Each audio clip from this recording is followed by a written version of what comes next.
ভাই বোনেরা, আমরা একটা উদাহরণ দেখতে পাচ্ছি। এটা হচ্ছে দেখেন, খুব চমৎকার একটা গুরুত্বপূর্ণ প্রশ্ন, যেই প্রশ্নটি বিগত সালে এসেছিল নিবন্ধন প্রাইমারিতে। সো আমাদের জন্য অত্যন্ত গুরুত্বপূর্ণ প্রশ্ন। এখানে প্রশ্নটা বলা হচ্ছে, দেখেন, তাহলে তুমি লাঠি খেলতে জানো না।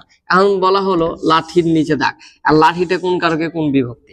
দেখেন এখানে দেওয়া আছে কর্তায় তৃতীয়া, করণে প্রথমা, কর্মে প্রথমা না অধিকরণে ইত্যাদি আপনাকে প্রশ্ন করবে, অপশনে থাকবে। এর ভিতর থেকে যেটা সঠিক সেটা আমাদেরকে বের করতে হবে, এটা আমরা জানি।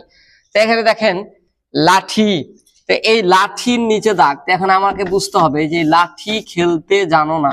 এই লাঠি খেলতে জানো না বলতে এটা কিন্তু একটা লাঠি খেলা, এটা কিন্তু একটা লাঠি খেলা। তাহলে খেলার নাম এবং বস্তুটা কিন্তু একটাই, খেলার নাম এবং বস্তুটা কিন্তু একটাই, বুঝতে হবে।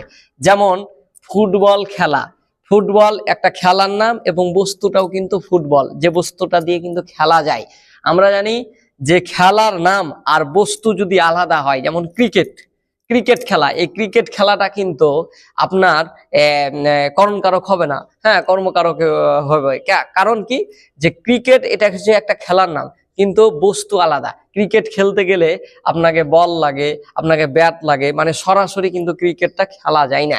তাহলে এখানে আপনাকে বুঝতে হবে লাঠি খেলা বলতে এই লাঠি খেলাটা কিন্তু সরাসরি খেলা যায়, লাঠি খেলাটা কিন্তু সরাসরি এই লাঠি দিয়ে খেলা যায়। তাহলে আমরা জানি যে সরাসরি যে বস্তুটা দিয়ে খেলা যায়, সরাসরি যে বস্তুটা দিয়ে খেলা যায় এবং খেলার নাম ওইটাই বুঝায়, সেটাই হচ্ছে করণ কারক। তাহলে এটা লাঠি খেলা, এটা হচ্ছে একটা খেলার নাম, আবার এই লাঠি দিয়েই কিন্তু খেলা যায়, খেলা কি যায় যায়, যার কারণে এটা হচ্ছে এই যে করণে প্রথমা, করণে প্রথমা, কারণ এখানে কোনো বিভক্তি নাই। লাঠি এটা হচ্ছে মূল শব্দ, লাঠি মূল শব্দ।